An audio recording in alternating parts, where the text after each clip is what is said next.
अब हम लोग दो चर वाले रैखिक समीकरण जो बेसिक से क्लास 10th का बैच चला रहे हैं उसमें हम लोग प्रतिस्थापन विधि पढ़ेंगे।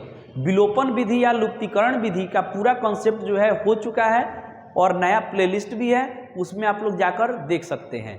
और अब हम लोग पढ़ने जा रहे हैं प्रतिस्थापन विधि। प्रतिस्थापन विधि आपकी एनसीईआरटी की किताब में भी दिया हुआ है कि प्रतिस्थापन विधि से समीकरण को सॉल्व करें। तो आइए हम लोग जानते हैं कि प्रतिस्थापन विधि से हम लोग कैसे क्वेश्चन को सॉल्व करते हैं। ठीक है, ये है प्रतिस्थापन विधि।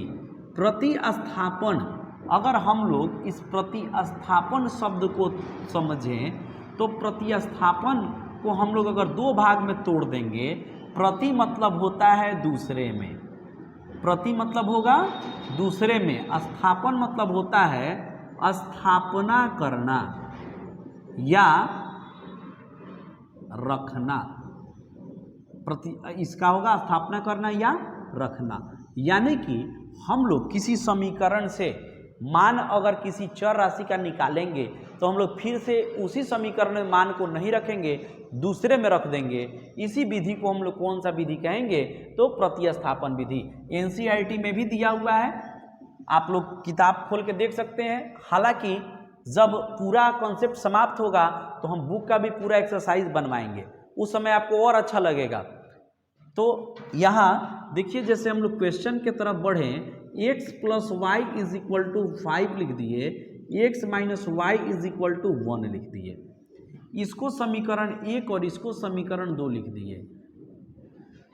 जो भी विलोपन या लुप्तीकरण पढ़े हैं आप लोग उस विधि से भी क्वेश्चन को सॉल्व कीजिएगा, जिससे कि आप लोग का प्रैक्टिस हो जाए। और अभी प्रतिस्थापन विधि से हम लोग कैसे सॉल्व करेंगे उसको समझिए। हम लोग इसमें किसी एक समीकरण से चल सकते हैं, या तो समीकरण 1 से या समीकरण 2 से, जिससे आपका इच्छा हो। तो यहाँ हम लिख दे रहे हैं समीकरण 1 से। समीकरण 1 से हम लोग क्या करेंगे, लिखेंगे x plus Y is equal to 5। समीकरण 1 से x plus Y is equal to हम लोग क्या लिखे, 5 लिख दिए। अब यहाँ से हम लोग कोई एक चर का मान निकाल लेंगे। मान लीजिए हम लोग x का ही मान निकाल रहे हैं, तो x का मान निकालेंगे तो x बराबर 5 प्लस में y है, इधर आएगा तो क्या हो जाएगा, माइनस में y हो गया। ये समीकरण क्या हो गया, 3। अगर कोई चीज़ गुना में होता तो यहाँ पर भाग में भी आ सकता था। कोई भी संख्या अगर यहाँ पर गुना में है तो भाग में आ जाता। ऐसे फिलहाल यहाँ पर कुछ गुना में नहीं है तो यहाँ पर भाग में नहीं लाए। इसको समीकरण क्या मान लिए, 3 मान लिए।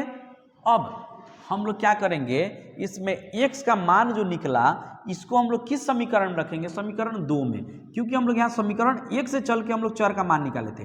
अगर हम लोग यहीं समीकरण 2 से चल के अगर चर का मान निकाले होते तो हम लोग इसका मान किस में रखते, समीकरण 1 में रखते। लेकिन 1 से चल के मान निकाले तो इसका मान समीकरण किस में रखेंगे, 2 में।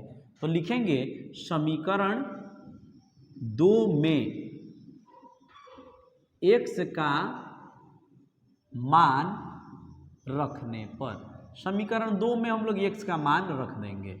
समीकरण 2 यहाँ है, x को हटा के लिखेंगे 5 माइनस वाई, माइनस वाई के जगह पर माइनस वाई बराबर 1 के जगह पर 1 लिख दिए। अब यहाँ क्या होगा, -2y हो गया, y और y मिलेगा तो -2y बराबर 1, और प्लस में 5 इधर जाएगा, क्या हो जाएगा, -5।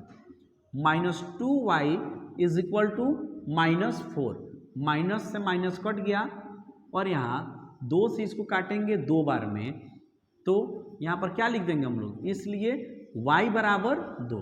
अब y का मान निकल गया तो y का मान हम लोग को जिस समीकरण में मन करेगा अब उसमें रख सकते हैं, 1 में, 2 में या 3 में, जिसमें मन करे उसमें हम लोग y का मान रख देंगे, x का मान निकल जाएगा।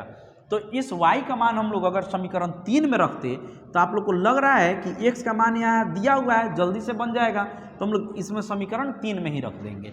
लिखेंगे समीकरण 3 में y का मान रखने पर, समीकरण 3 में हम लोग y का मान रखेंगे।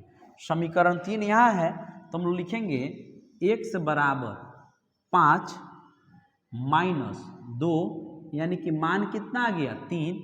हम लोग लिखेंगे अतः x बराबर 3 और y बराबर मान कितना हो जाएगा, तो 2 हो जाएगा। यहाँ तक आप लोग समझ गए इस क्वेश्चन को। प्रतिस्थापन विधि से अब अगर क्वेश्चन आएगा आप लोग में सॉल्व करने के लिए तो आप लोग आसानी से सॉल्व कर सकते हैं। कुछ और एग्जाम्पल इसका देखिए कि हम लोग कैसे प्रतिस्थापन विधि से सॉल्व करेंगे, और जो विलोपन विधि से बनाए हैं क्वेश्चन उसको आप लोग कोशिश कीजिएगा कि उस सब क्वेश्चन को भी आप प्रतिस्थापन विधि से बना लीजिए, ठीक है। तो अब आइए हम लोग चलते हैं इसमें अगले क्वेश्चन के तरफ। अगले क्वेश्चन को समझेंगे कि प्रतिस्थापन से हम लोग अगले क्वेश्चन को सॉल्व कैसे करें। यहां जैसे क्वेश्चन दे दिया जाए 2x minus 3y is equal to -1, 5x plus 2y is equal to 7। मान लीजिए क्वेश्चन ऐसे है, इसको समीकरण 1 और इसको समीकरण 2 मान लेंगे।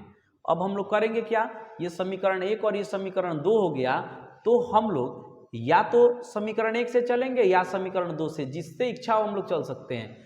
चलिए इस क्वेश्चन में समीकरण 2 से ही चलते हैं। समीकरण 2 से यहाँ समीकरण 2 को पहले हम लोग यहाँ पर लिखेंगे और इसके बाद हम लोग कोई एक चर राशि का मान निकालेंगे। जैसे मान लीजिए कि हम लोग लिखे 5x is equal to 7, plus में है 2y, इधर जाएगा तो क्या हो जाएगा माइनस में 2y।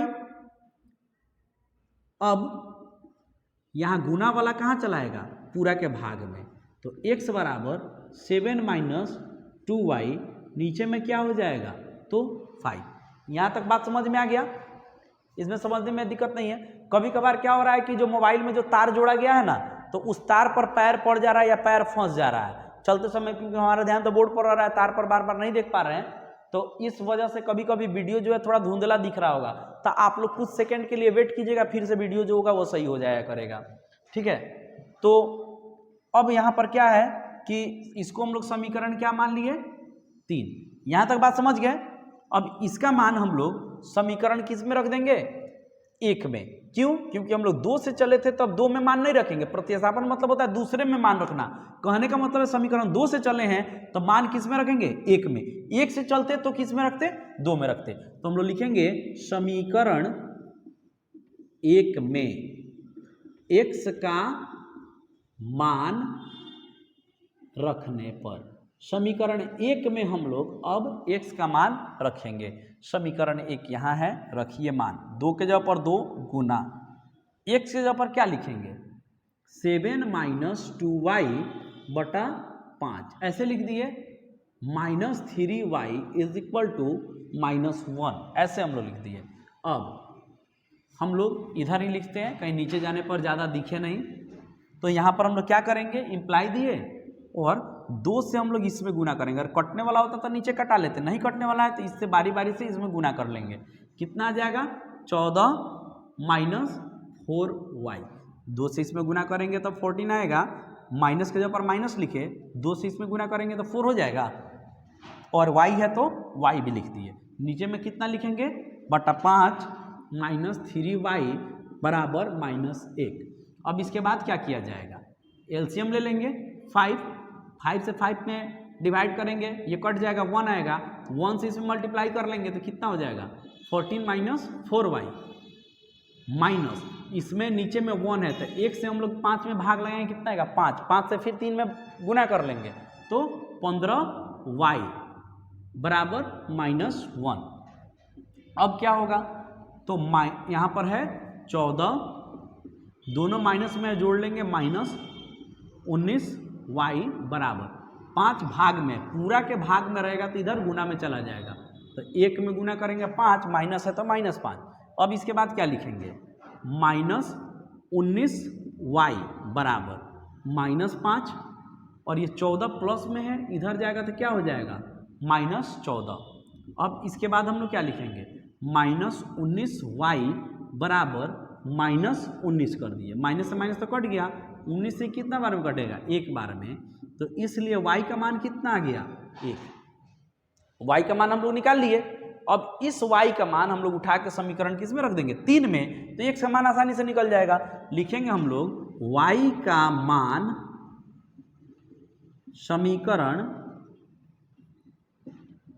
3 में रखने पर y का मान हम लोग समीकरण किस में रखेंगे 3 में। यहाँ पर 3 है, रखिए मान इसको। हम लोग लिखेंगे यहाँ x बराबर 7 माइनस 2 गुना y का मान 1 बटा 5 बराबर 7 माइनस 2 बटा कितना हो जाएगा 5 बराबर घटाएंगे 5 बटा 5 कट जाएगा, कितना आएगा 1। हम लोग लास्ट में लिख दिए। अतः x का मान कितना आ गया 1 और y का मान 2। y का मान भी कितना आया है 1 आया है।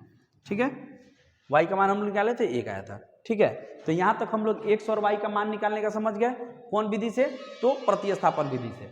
अब इसमें और एग्जाम्पल दे के बनवाया तो जा सकता है, लेकिन समय बर्बाद होगा। लग रहा है ऐसा कि आप लोग 2 एग्जाम्पल में समझ चुके हैं। अगर फिर भी नहीं समझे हैं तो आप लोग कमेंट्स में डालिएगा, हम इसमें और कुछ क्वेश्चन सॉल्व करके डाल देंगे। ऐसे आप लोग जितना भी विलोपन विधि से आप लोग क्वेश्चन पढ़े, उस पूरे क्वेश्चन को आप लोग प्रतिस्थापन से बनाइए। अगर नहीं बनेगा तो आप लोग कमेंट्स में डालिए, उसके लिए फिर से हम वीडियो बनाएंगे। ठीक है, तो प्रतिस्थापन विधि आप लोग समझ गए। आप लोग इस पर क्वेश्चन पर प्रैक्टिस कीजिए, फिर हम लोग अगले वीडियो में कुछ नए टॉपिक के साथ मिलेंगे।